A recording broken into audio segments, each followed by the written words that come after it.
All right, so I will now talk about what we know about how this virus is transmitted. I will just say that I've spent a lot of time, as well as many others, about just basically saying since the beginning that this virus is spread in tiny little aerosols. And so now I want to bring everybody up to speed about what we know about the airborne transmission of this virus. So this is a figure that Lindsay Marr, actually, who speaks after me, her child it made. And so it's gotten lots of use, but it lays out very well sort of the situation that we're dealing with and how this virus is spread. And the main way it's spread is in tiny little aerosols. So when you don't have to cough, you don't have to sneeze, and many people that are spreading this disease don't have any symptoms. So they don't even know they're sick. So they're out, talking, yelling, singing. And when you do that, you produce thousands of aerosols, not very many of these big droplets. And these aerosols behave much like cigarette smoke. They just will float in the room and they can fill a room. Think about being in the room with a cigarette smoker and over time, how it can build up over time if you don't have good enough ventilation. This is why ventilation is so important. This is why indoors is the place where most of the spread happens. So basically aerosols come out, also a few little droplets, but the difference is that the aerosols float and the droplets drop. And so that's where the 6 feet, this magical 6 feet came in, was that people were really fixated in the medical community, mostly on droplets, but that's not what is driving this disease. And so basically still at close range, distance still matters because aerosols are still really close, concentrated up close. So short range inhalation is most likely the dominant pathway. Droplets, they will only get you if they, splatter right on your nose or your mouth or your eyes. And there aren't very many. And then over time, you can see that there's this, what we call long range aerosol inhalation, which is in medical terms has always been called, quote, airborne, but distance doesn't matter. There's papers written about this. All evidence that we have right now points to aerosol transmission. We don't have any evidence for droplets. And we have, there's sort of studies coming out about surfaces. It's still really important to clean surfaces, but not spend so much time and so much money. One key thing to school reopening is rather than worrying about, we got to clean where the virus is, and that is the air. And today we'll spend quite a bit of time talking about that. What makes this extra challenging has already been mentioned. It's nearly as contagious as chickenpox. People kept saying, it's not airborne because it's not that contagious. Well, guess what? Delta is. And there's 1,000 times the viral load. So you heard of this 15-minute recommendation by CDC.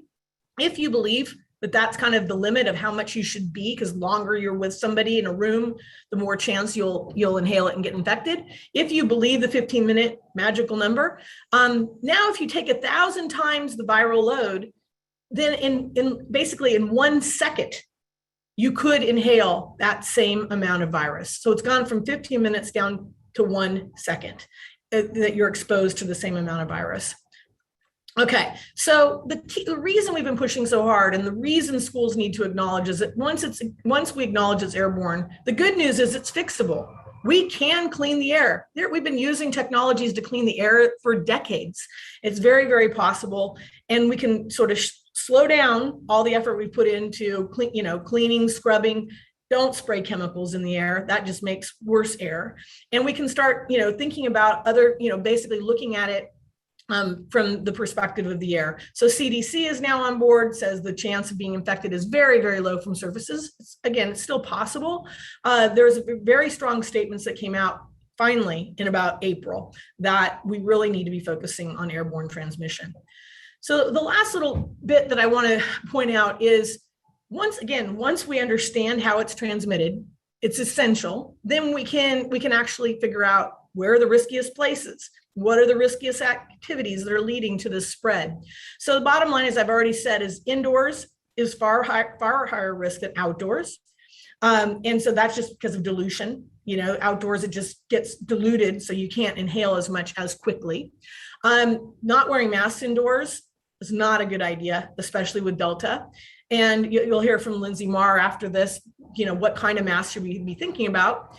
You also, if you really have to be indoors without masks, I'm thinking lunch, you really don't want to be talking, because just talking produces more, yelling even more, singing even more. exerting yourself in sports, even more. So we really have to be thinking about these things. The other thing is, sometimes we're so fixated on the classroom that we forget there's other places that kids could get infected, like cars and buses, smaller confined spaces, elevators, bathrooms. A big missing thing, if you learn nothing but this today, is that the person that's infectious doesn't have to be in the room at the same time as you. They could have been there before you, because once it's in aerosols, it can exist in the air for hours. And so there is evidence that people have walked into a bathroom, which are notoriously poorly ventilated, and they become infected. So we really need to just become more aware. And you'll hear more about eating lunch. But basically, this just shows risk. What's the safest things to do? Be quiet and wear face coverings, all the way down to the riskiest is in a bar, people yelling with no masks. And so again, we can think about things in a much more sensible way and protect ourselves if we understand how we're catching it.